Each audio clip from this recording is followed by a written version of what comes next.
Good morning, good afternoon, good evening, wherever you are, whatever you're doing, and welcome to another episode of Media Matters for Anfield Index. 13. Some people call it an unlucky number, don't they? But is it magic? Who really cares what you think of it? It is the gap in the Premier League. Is it one hand on the title? Is it all paws? We can all see it differently. Here to talk through that, the game against Newcastle last night, a few rumours and things kicking around, and everything PSG coming up, is the renowned and the respected David Lynch. I mean, David, it still sounds strange, but you heard it last night like me. It rings round the ground. The now you're going to believe us tune. 13 points clear. Obviously, we get that news about Arsenal. This is more than one hand on the trophy now, isn't it?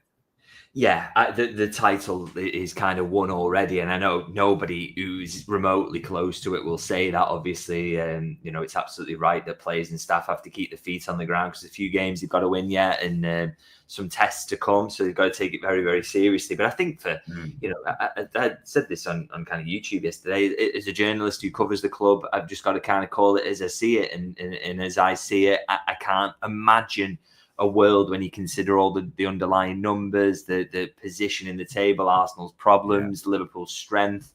There's just not a world where this doesn't end in Liverpool lifting the Premier League trophy. And I think, I'm saying that as a journalist as well, but I also think fans as well should be absolutely able to say it's done and celebrate it and really enjoy these last few games, because if you can't crow from this position of strength, then when are you ever going to be able to do that? So, I think Paul Ghosty from the Liverpool Echo told me a really funny story yesterday as well. Actually, he said one of his mates had said to him, "Oh, no, we shouldn't get carried away yet." And he was like, "What? Who are you, Ronnie Moran? You don't need to try and keep our feet on the ground. We're fans. We can kind of say what we want." So I wouldn't worry about that too much or being grounded. I think everyone should enjoy every minute of this, because these positions, I mean, when does this ever happen?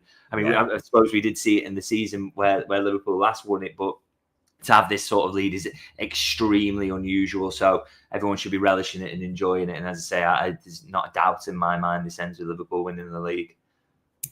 I was going to ask you, especially, and I'm now really, God knows what the supercomputer will put it as, but 89 million% certain, so to speak, or as you can be.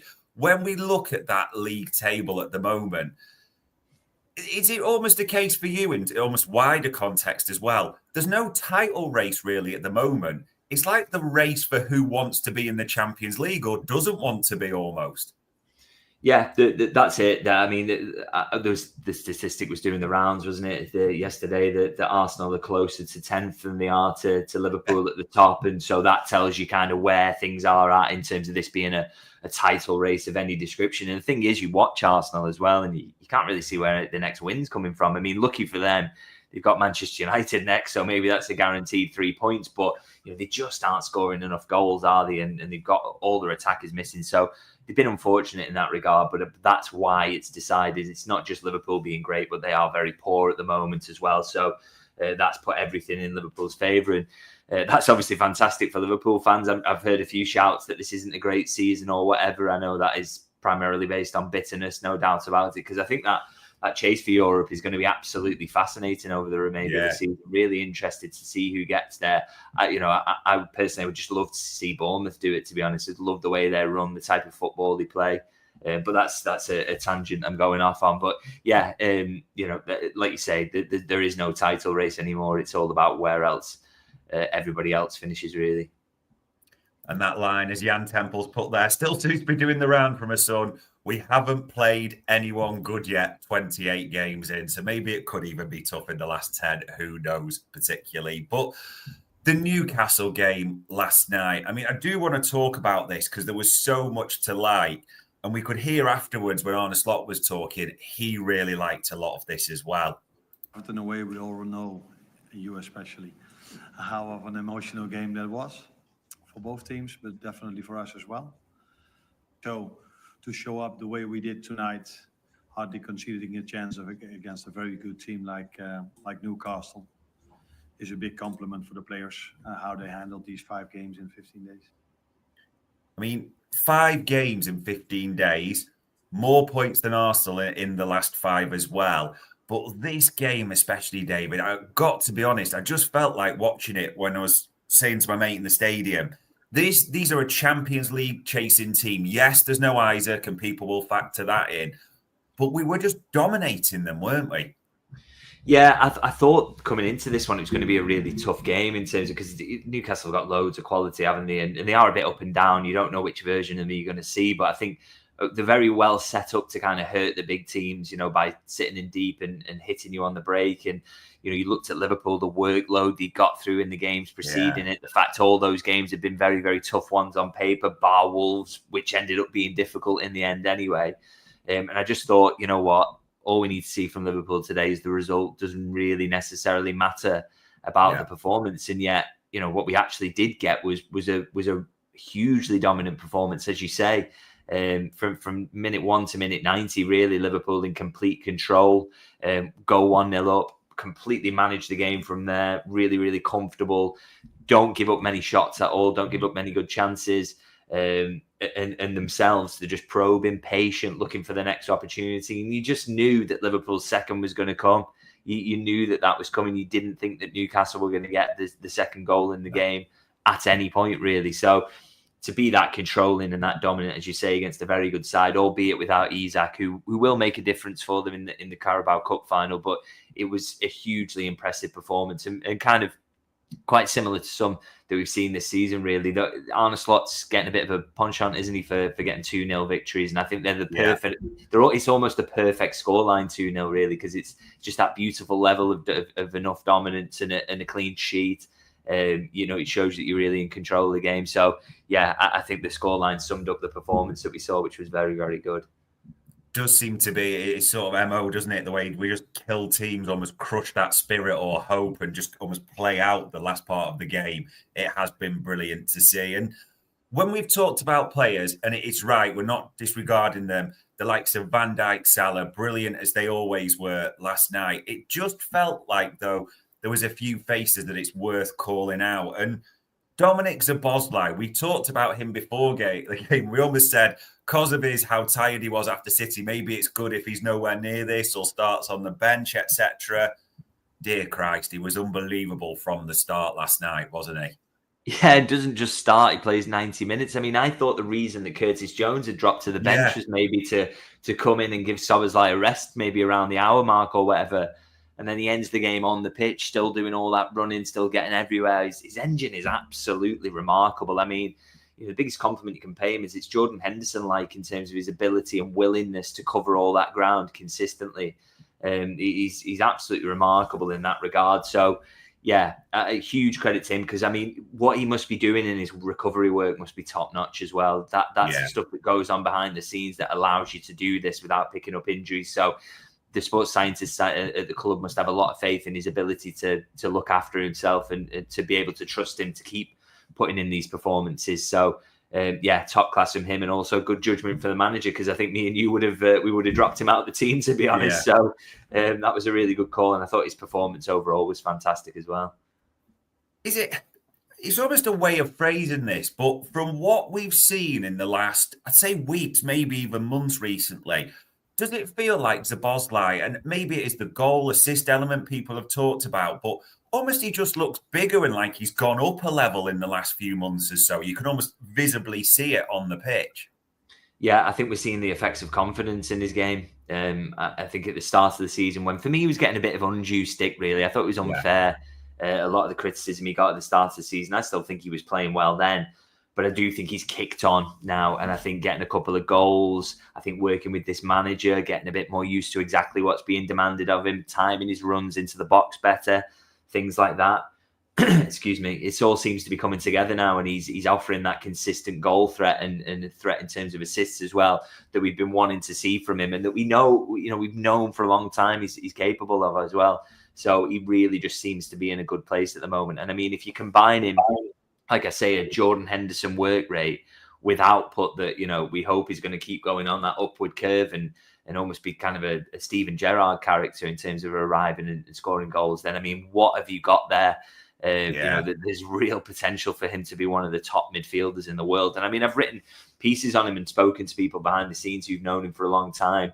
about what he's like as a character. And he, I remember speaking to Jesse Marsh actually, and he said, him and Erling Haaland, when he had them together, were kind of the two who they just knew they were going to go to that top level, and they were determined to squeeze everything they had out of the world-class talent they possessed. So if you've got that mindset and you're seeing these improvements already, he's going right to the top for me, and he's already playing at an absolutely incredible level. Yeah, it really does look something special. 13 goal contributions this season as well. So a big impact that he's having there. And another player that, if we're honest, some people have criticised the lack of output being the biggest thing. But just last night, it almost felt like, I know there's no goal and assist, but peak Luis Diaz, Newcastle just couldn't cope with him at times. Well, I just don't think it's a coincidence that he's had a real dip in terms of output, albeit I think he's had some decent performances in there, but his dip in output has coincided with him being moved to that centre-forward position. Yeah. And then the very first game he gets moved out to the left, he scores a goal. It's just not a coincidence that has happened. That was obviously against Wolverhampton Wanderers.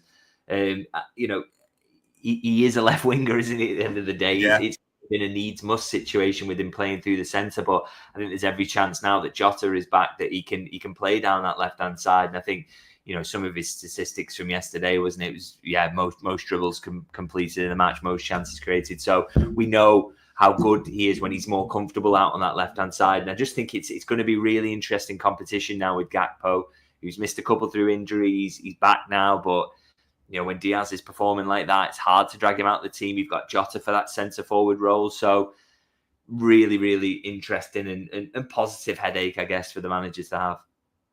Yeah, there was a few mentioning it in the stadium. I heard it like after he got the assist, or just the way he was playing when he came off as well. People were talking about like he's the starting shirt.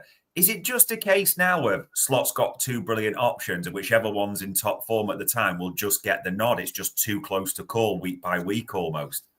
I think the thing that works for Diaz here that probably helps him though is that, we'll learn a lot, I guess, actually, with the PSG away game that's coming up. True. How does Slot see that? Does he think that Jota is the guy he wants to lean on, who is his starting centre forward, and that's that? And the reason Diaz has been in that role is just because Jota's not been fit and available and ready to do a couple of games in a week. We're about to kind of find out whether that's the case, really. So I'll be really interested to see there. But it is, even if it is kind of Jota who's the starter there, you've got two great options down that left-hand side who both will pick up minutes, because there's still an awful lot of games to squeeze in. I think if Liverpool get to the Champions League final, is it still 18 games left, I think, this season? So there's a lot of games there where you're going to need everyone. And there's probably some more injuries to come as well, because that will happen no matter how good Liverpool's record is in that regard. So, it's two good options. And as I say, a good headache for the manager to think about. Yeah, fingers crossed they both stay fit and they can be used that way. And I suppose to finish this one off, we talked about how it is almost a standard Arne Slot performance, the 2-0 scoreline, the domination. There's almost a danger, I suppose, you can be a bit blasé, but with the context, where we are in the league, the pressure that was on, the talk that had been beforehand, where does this performance rank in terms of overall this season? Is it a real noteworthy one at the top, or is the competition just that good from what we've seen? There's just been so many of these that are quite similar that I think it's kind of tough to separate them, really. And a few of them are 2-0s as well. I mean, I think Real Madrid, Manchester City at Anfield in particular, because it was a very different approach away from home against them. They're up there, aren't they? And this was a similar performance. Gave absolutely nothing away, never looked under threat, complete control, get the goals at the right times, and always look like a threat yourself. So I thought, it kind of goes into that kind of bunch of performances, really. And the fact that Liverpool are producing that consistently is phenomenal, by the way. I still, for me, my favourite was still Tottenham in the Carabao Cup semi, because there was that jeopardy of being 1-0 down. They played not that well in the first leg. As I say, they come into it 1-0 down and just absolutely blew them away. And that was a real dominant performance. But, the fact that they're putting in these types of games so consistently, and that this is becoming a bit of a hallmark, these 2-0 wins, that says a lot about how good this team is, I think. Yeah, absolutely special. And thank you for your comments. Keep those coming in. Make sure you smash that like button. Saigo Pal saying there, how likely is it we see this tactic and formation that we used against City the same as PSG? We will have a little bit of a talk about that later, Si, promise. And Red Armchair Supporters, he says there, people moaned about Slot not being a big name and said he's only a yes man. I think everyone knows what everyone in red thinks of Arne Slot now. No two ways about it. And speaking of Arne Slot, I've got quite strong thoughts on this, so I'm intrigued by yours. The ban, it kind of came all of a sudden on the day of the game before Newcastle, and those of us who are more cynical have probably got strong opinions on this. What did you make of this? Was this almost there's something a bit strange, or was it a case of expected this, probably what you thought it would be? I tell you what surprised me about the whole process actually is that Liverpool took every little bit of time they needed or that was available to them to respond to the charges when they could have, particularly as they were going to accept it. Why not just do it immediately and try and get the ball rolling? I wonder whether we were just trying to get the other side of the Villa and City games to have him on the touchline there so that they could control the environment they were working in around Newcastle and then Southampton, obviously with it being a home game. They know where they can take Slot down from the stands into the dressing room. They can control the comms around it and everything like that. It's not a case of turn up and see how we can set it up. So maybe that was the strategy there. But obviously the worry was the longer it went on, there was the risk there of missing the Carabao Cup final, which would have been an absolute disaster. So I was a little bit worried about it, to be honest, that they dragged it on so long. I actually think in the end, I know the timing, I saw your unhappiness about it, but I thought Liverpool were quite fortunate really in that the FA did them a bit of a solid really in announcing it before the Newcastle game, because I mean if he had been banned for the cup final, what a shame that would have been really, and particularly his first cup final as Liverpool manager. So I was quite grateful in the end really they managed to sneak it in before the Newcastle game. He missed that one. He missed Southampton at home, which isn't too bad at all. You'd like to think Johnny Heitinga can see him over the line in that one. And then he'll be back for the cup final, so that's really good news. So I'm not too fussed about the timing, to be honest. I think that's worked out quite well for Liverpool. Yeah, maybe the only solace that I took from that was Everton are fined a little bit more, because if Curtis Jones had got any fine, we would have set up the GoFundMe page ourselves. So maybe there's a little bit of solace, as you say. He is back for the Carabao Cup in that regard. And we turn, as we always do, to the normal contract and transfer links, and we get towards summer, so they keep coming. I know you were at this press conference, but just in case anyone didn't clock it, there was just a little bit of an interesting response, is maybe the best way of phrasing it, from Arne Slot around the Mo Salah contract wage situation. So I just want to play the clip and then have a bit of a chat about that one. And on his form, you sort of asked for this, but his form, does it make it easier for the club to want to extend his contract, or more difficult because of how well he's doing, in your opinion? Damn, bad time to buffer that. But just in case anyone did miss it or didn't see it, it was almost, and tell me if you see it differently, this, David. He's straight battered all the contract questions, hasn't he? Like, that's not my remit. Speak to Richard. There's been a nice church and state separation almost so far. But this time, he was almost jokey about the situation and saying, yeah, I almost have to pay Salah. The better he plays, the higher it goes. Are we looking into it too much to be positive about his relaxation and the way he's answering there? No, I don't think we're looking into it too much at all. I mean, I said this myself on my own YouTube channel in kind of reviewing the press conferences, that what's interesting is before that question is a few of the questions from Vinny at Sky Sports were kind of centered on Mo and his chances of Ballon d'Or, how well he's playing, just very kind of general. And Slot from nowhere dragged up the contract aspect and mentioned that he doesn't get asked about it anymore, and he's quite glad about that.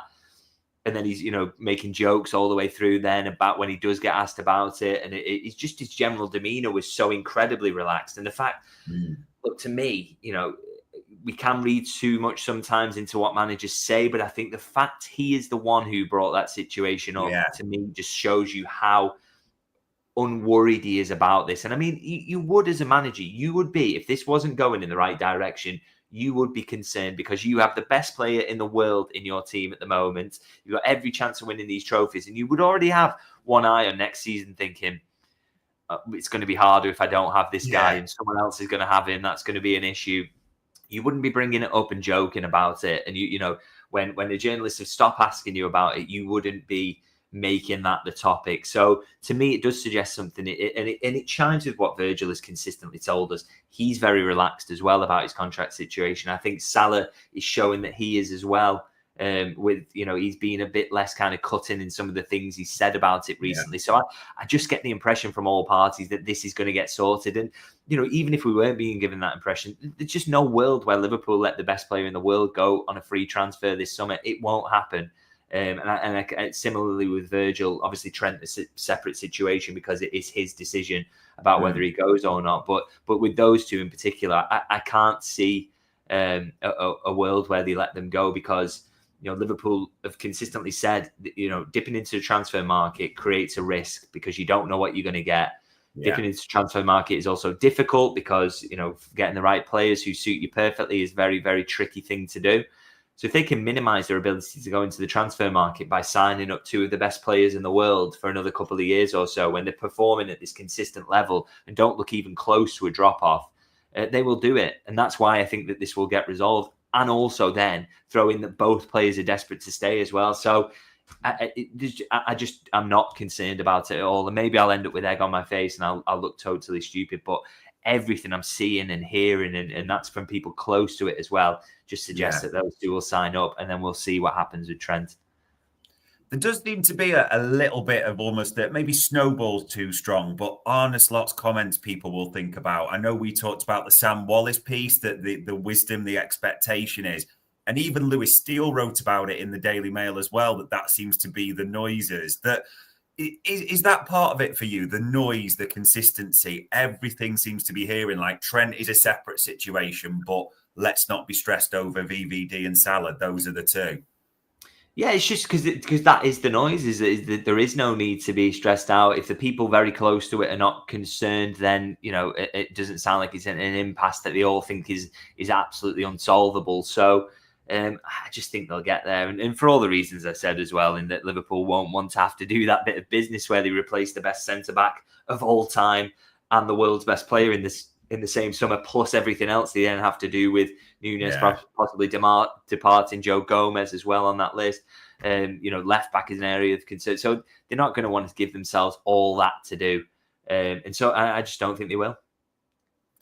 Yeah, time will tell. It would be nice to get some good news on that, but we'll see what the near future brings. And transfer links, there was a few, maybe it's coincidental that it happened to be Newcastle we were playing, but I know you've clocked these as well. Lewis Hall's been mentioned as a target by certain sites, hasn't he? That a link. I mean, I know Salah gets an assist and it's playing Mo Salah, but I actually think Hall has done very well this season and did okay last night.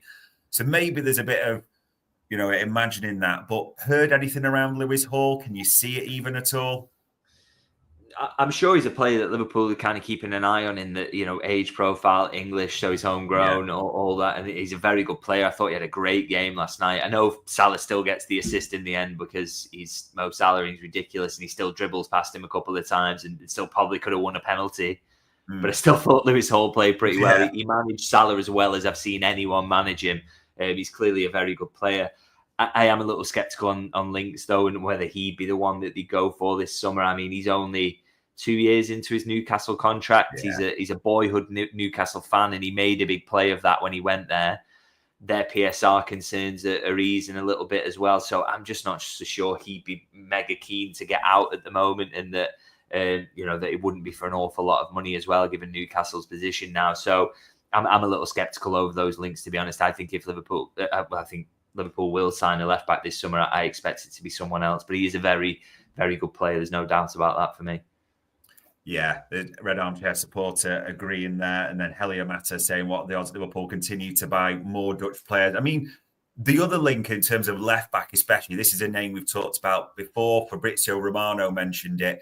Joel Hato at Ajax. That name just, there's no smoke without fire, as they say. That name doesn't go away. It keeps coming up from different sources. maybe as Helio Matters put it as at the moment, is it Hato or is it Kirkes? Is it that simple for you?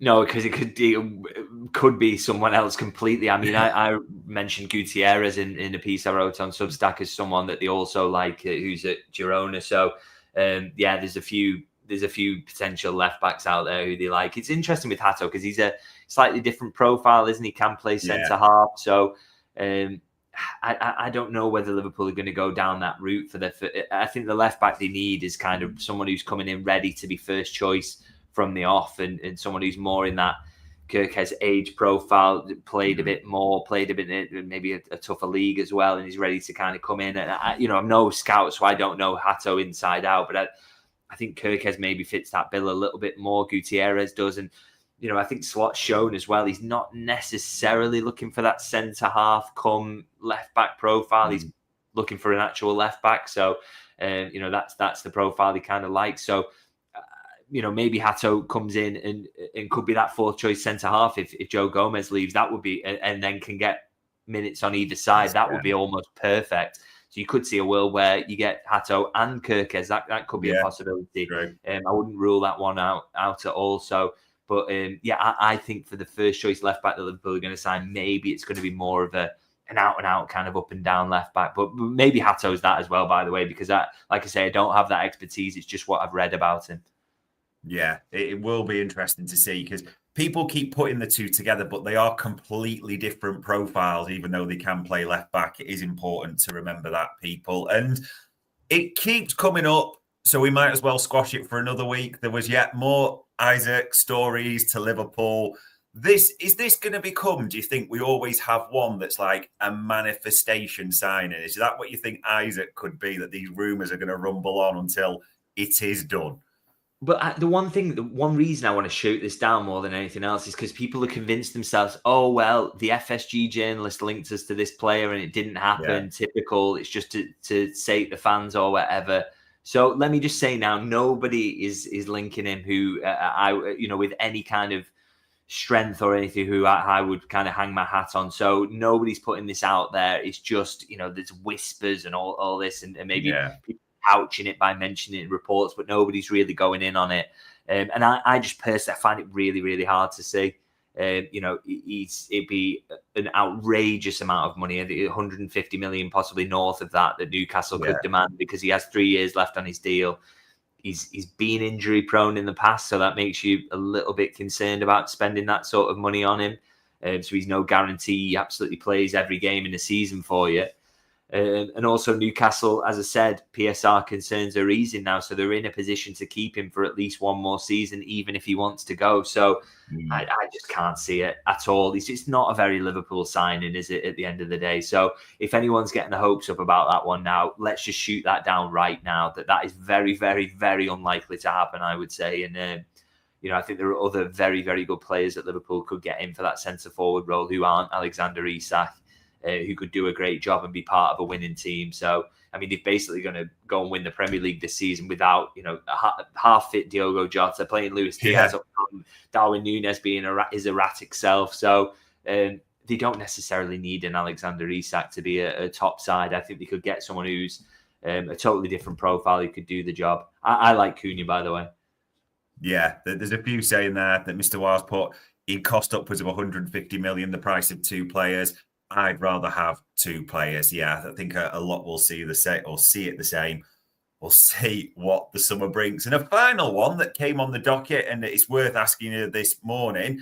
Not that I know you're a fluent German speaker at all, but as was translated, Joshua Kimmich Bayern have pulled the contract offer for Joshua Kimmich. He is a player that's been linked with Liverpool quite a bit, so I wouldn't be surprised if we hear anything or all those links resurface. I know can't really see this one because of wages, age, profile, can you? Yeah, exactly. It just kind of feels like a little bit of a cynical attempt on the players' side to leverage Liverpool to get a new contract, which obviously has failed if that report is to be believed. So interesting that he'll be on the market this summer as things stand, but I really, really struggle to see Liverpool going anywhere near him. I mean, he'd be an interesting signing, wouldn't he? Because he's a great player and he'd come in and could play any of those midfield roles. But, you think of the Thiago signing, very kind of similar in terms of where he was up to age-wise and having won everything at Bayern. But that was such a Jurgen Klopp signing. I don't think that would have been signed off. Otherwise, he was desperate to work with him and obviously got his way. But it didn't kind of work out in the end, did it? And I just don't see, with the crazy wages he would be on going on a free transfer, whether Liverpool would be the ones to kind of step in and go for him, really. I struggle to really see that one happening. I think Liverpool's name's been used a bit. I mean, it's one where if Manchester United don't change their ways in any way, probably they will sign him and he'll be an absolute flop there. So, I take all those kind of links with a bit of a pinch of salt, really. I don't expect this one, particularly with the new recruitment regime that Liverpool have got, or the old recruitment regime is what it is, I guess. Back to what it is. Yeah, true. And it's almost a generic question I want to ask, but a few have flagged this, and I kind of understand it. There has been a few briefings from sort of patch journalists or pieces out there, maybe it's better to say, around that Liverpool could be looking at a big summer and referencing the fact that they didn't spend much last summer, bar a future Marmadashvili transfer, the Chiesa, which was 10 million's nothing really in terms of elite football, isn't it, in that sense? Are you hearing anything in that regard that there could be serious money to spend? Because you'll know how this works. Fans will be thinking this is just a cynical thing. It's going to be another net spend, 30 million, even with all the Champions League money, the league title, etc. Or are there any noises even from the club? Is everyone just running away with this? No, I think there's every chance it'll be a big summer. I mean, a lot depends on what happens with the contracts. Obviously, if they lost all three, I mean, it's have to be an absolutely insane summer, which again is why I don't expect it. But I just think there's going to be an awful lot of churn because there are players who want to leave and will leave. I expect that, I mentioned Nunes and Gomez as a starting point there. I think at left back, you're probably going to move on Kostas Tsimikas and bring somebody else in there. So immediately, then what happens in midfield? Does Endo leave? What happens with Harvey Elliott? There's some interesting decisions to make there. So all of a sudden, you've got this churn kind of enforced on you where Liverpool are going to have to invest a lot of money. But I mean, weirdly, with how good they are in the transfer market, you could have a net spend of zero because, you could get decent money for Joe Gomez. You could get decent money for Nunes going to Saudi. And then all of a sudden, you make a couple of really smart buys and you're not really pushing the boat out hugely. So my thing is that, I think maybe a big summer in terms of ins and outs, but in terms of the actual net spend, it may not need to be that high. And I don't think I don't understand anyone who kind of craves it being high because if it doesn't need to be, why bother really? We want Liverpool to continue to be run smartly and there's no point spending money just for the sake of it. As long as Liverpool replace the outgoings with good players, then they'll be in a good position and you back them to do that. Yeah, it does feel like there could be quite a few departures one way or another this summer, whether expected or not. So it will be, again, one to keep an eye on. But the more immediate future, and I suppose I don't want to go into this too much because I know it'll build into next week. When you talk about PSG, it's a difficult one because with the greatest respect to the French league, we know how that works. We expect them to have score loads. We expect them to not concede that many at the same time as well. The question I more wanted to ask you at this stage was, from what you've seen recently and maybe four midfielders on the pitch like we've seen at Villa and how well it worked at City with almost being able to absorb that and only have 34% possession, do you think that'll be in Arne Slot's mind? Because before that game, people may be thinking, no, we go with our best front three. Or would you not be surprised to see four midfielders away in this one? Yeah, it's an interesting one. I guess with the success they had at City, against a team who've got incredible attacking quality, want to pen you in. PSG will want to do exactly the same in this game. So it works so well against City. So why not try it in this game? I do wonder if that's the kind of thinking behind it really is that it's preparation for PSG. So, I wouldn't be against seeing it at all. I think the home leg you would maybe have to approach in a different way. Expect Liverpool to kind of go all out in that one. Obviously, look to control it still, but be a little bit more attacking. But in that away leg, a draw is an absolutely perfect result to bring them back to Anfield. Particularly as there's no away goals anymore as well. So you're not, you come away with a 0-0 draw, bring them back to Anfield. You're not scared if they get one that you're suddenly in huge trouble and you'd still back Liverpool to win that game. So I think it'd be a sensible approach to this one. But you just never know with Arne Slot, do you? Because he's so flexible. He's come up with so many different ideas across his season and ways to win. So, whatever he picks, I'm sure it'll probably be right. But I wouldn't be against seeing that shape again, because it definitely worked against City, and it's a similar type of game. Yeah, it could well be. And the very final one I wanted to ask you, it's been so strange that in a way, February just seems like 8,000 games in the shortest month of the year. And yet we're hitting March and there's 4 across the entire month. There's an international break at the end. Is there any part of you, because we used to see this previously under Jurgen Klopp, that sometimes rhythm was a good thing, isn't it? When we had a gap, we sometimes struggled to turn it back.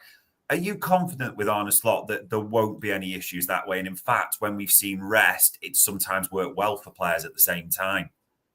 Yeah, I think Arne Slot's kind of similarly minded, isn't he? About that he likes to see them playing regularly just to get into a rhythm, and that it can help. And I think you've seen it over this run that it seems to have helped the crazy amount of games. So, it's a tough one to balance, but it's not going to do them any harm, is it, to have a few kind of quieter weeks and, it not be as crazy, particularly, in the build up to the running. So, there's that small concern there about rhythm. But I also think, they've played so much now, and they've got so many, this team's just kind of on a roll at the moment. And I'm just not too concerned that a few more bigger gaps between games is really going to hurt them, because they're just the best team in the league. Arguably the best team in Europe at the moment. We have to go and see them go and prove that now. But I'm not too concerned about that. I'm pretty sure this team will rise to any challenges that are coming, regardless of the fixture list being completely different this month. Yeah, and fingers crossed, fitness for most tends to be good at this stage. So let's hope that continues. So there we are, ladies and gents.